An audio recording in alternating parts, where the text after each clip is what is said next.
ଗୋଟିଏ ବଣରେ ରହୁଥିଲେ ହରିଣୀ ଆଉ କୁକୁରଟିଏ। ଦୁହେଁ ଦୁହିଁକୁ ବହୁତ ଭଲ ପାଉଥିଲେ। ଜଣେ ଅନ୍ୟ ଜଣକୁ ଦଣ୍ଡେ ନ ଦେଖିଲେ ରହିପାରୁ ନଥିଲେ। ଦିନେ ଦୁଇ ଜଣ ସଙ୍ଗାତ ବସିଲେ। ଆଉ ସେବେଠାରୁ କେହି କାହାକୁ ଛାଡ଼ିବେନି ବୋଲି ପରସ୍ପରକୁ କଥା ଦେଲେ। ସେମାନଙ୍କର ଦିନ ବହୁତ ଭଲରେ କଟୁଥିଲା। ସେମାନେ ସାଙ୍ଗ ହୋଇ ଖେଳୁଥିଲେ, ବୁଲୁଥିଲେ, ଆଉ ଗୋଟିଏ ଜାଗାରେ ବି ସେମାନେ ରହୁଥିଲେ। ସେମାନଙ୍କର ବନ୍ଧୁତା ଦେଖି ସମସ୍ତେ ଜଙ୍ଗଲରେ ଈର୍ଷା ବି କରୁଥିଲେ। ହରିଣୀର ପିଲାମାନେ କୁକୁରକୁ ବହୁତ ଭଲ ପାଉଥିଲେ ଆଉ ତାକୁ ମାମୁ ମାମୁ ବୋଲି ଡାକୁଥିଲେ। ତା ସହିତ ସେ ଖେଳୁଥିଲେ ଆଉ ବହୁ ସମୟ ବିତାଉଥିଲେ ମଧ୍ୟ। ମା ମାମୁ କେତେ ଭଲ, ସେ ସବୁଦିନ ଆମ ସହ ଖେଳୁଛନ୍ତି।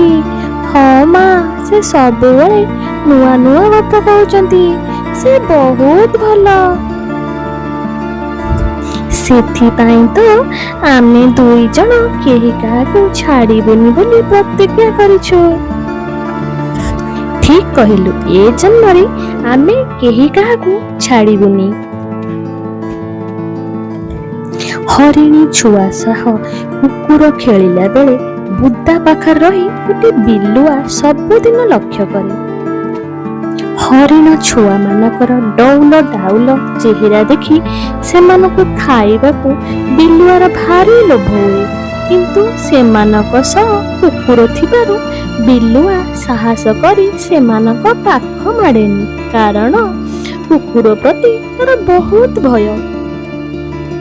ଏ କୁକୁର ଯଦି ହରିଣ ଛୁଆ ସହ ନ ବୁଲନ୍ତା, ତାହେଲେ ମୁଁ ଏ ହରିଣ ଛୁଆକୁ ଖାଇ ଦିଅନ୍ତି।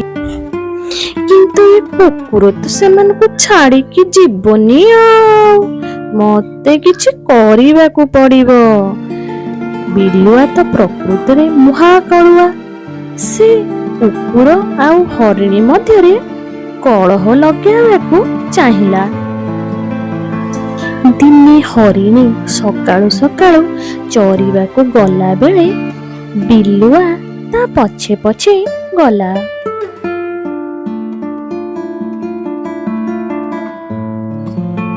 ହରିଣୀ ତାର ଚରୁଥାଏ। ବିଲୁଆ ଯାଇ ତା ପଛେ ପଛେ ପହଞ୍ଚିଲା ଆଉ କହିଲା, କେମିତି ଅଛ ହରିଣୀ ଭଉଣୀ? ହରିଣୀ କହିଲା, କି ବିଲୁଆ ନନା, ମୁଁ ବେଶ ଭଲ ଅଛି। ତମେ ଏଠି ହଠାତ୍? ବିଲୁଆ କହିଲା, ମୋର କିଛି କଥା କହିବାର ଅଛି ତୁମକୁ। ହରିଣୀ କହିଲା, କହୁନ, କୁହ, ତମର କଣ କଥା ଅଛି? ତୁମେ ତ ଚରିବାକୁ ବହୁତ ଦୂର ଚାଲି ଆସୁଛ। ପିଲାମାନଙ୍କର ଭଲ ମନ୍ଦ ବୁଝିବାକୁ କେବେ ମଝିରେ ଯାଇଛ? ନା, ମୁଁ କେବେ ଯାଇନି।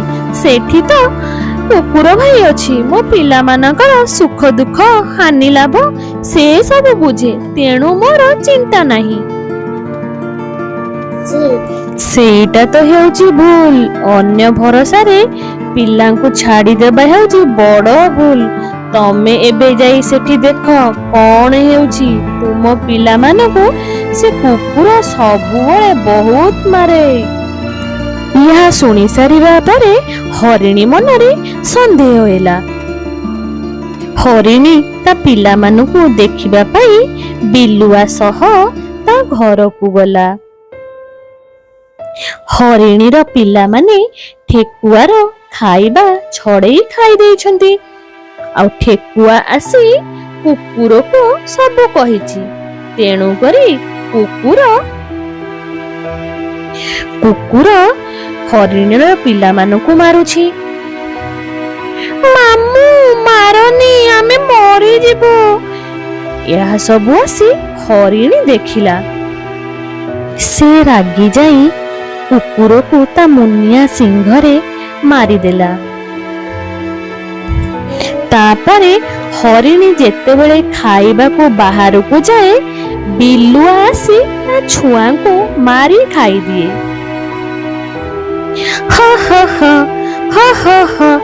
ଏ ହରିଣୀ ଛୁଆକୁ ଖାଇ ମଜା ଆସିଗଲା। ଏମିତିଆର ସବୁ ଛୁଆକୁ ମୁଁ ଖାଇଦେବି। ଦିନେ ହରିଣୀ ଘରକୁ ଫେରୁଥାଏ।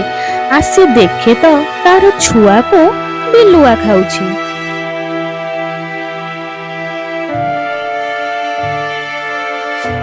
କଣ କରୁଛ ତୁମେ? ଏହା ଶୁଣି ବିଲୁଆ କହିଲା, ଏତେ ରାଗନି। ତୁମେ ରାଗି ଯାଇ ଆଗରୁ ବହୁତ ଭୁଲ କରିଛ। ଏବେ ଆଉ ଭୁଲ କରନି। ମୁଁ ତୁମ ଆଗରେ କୁକୁର ନାଁରେ ମିଛ କଥା କହିଲି। ତୁମେ ବିଶ୍ୱାସ କରି କୁକୁରକୁ ମାରିଦେଲ। କୁକୁର ଥିବା ପର୍ଯ୍ୟନ୍ତ ମୁଁ ତୁମ ଛୁଆକୁ ଖାଇପାରି ନଥାନ୍ତି। ଏହା ଶୁଣି ହରିଣୀ ବହୁତ କାନ୍ଦିଲା। ଏହି ଗଳ୍ପ ମାଧ୍ୟମରେ ଆମେ ଶିଖିଲୁ ଯେ କୌଣସି କାର୍ଯ୍ୟର ସିଦ୍ଧାନ୍ତ ନେବା ପୂର୍ବରୁ ଆମକୁ ସବୁ ଦିଗରୁ ଭାବି ଚିନ୍ତି ନିଷ୍ପତ୍ତି ନେବା ଦରକାର। ଯଦି ଆମେ କିଛି ନ ଭାବି ସିଦ୍ଧାନ୍ତ ନେବୁ ତାହେଲେ ଆମେ ହରିଣୀ ଭଳି ଅନୁତାପ କରି କାନ୍ଦିବାକୁ ହିଁ ପଡ଼ିବ। ଯଦି ଗପଟି ଭଲ ଲାଗିଥିବ ଚ୍ୟାନେଲକୁ ସବସ୍କ୍ରାଇବ କରିବେ, ଲାଇକ୍ କରିବେ ଆଉ ବହୁ ମାତ୍ରାରେ ସେୟାର କରିବେ।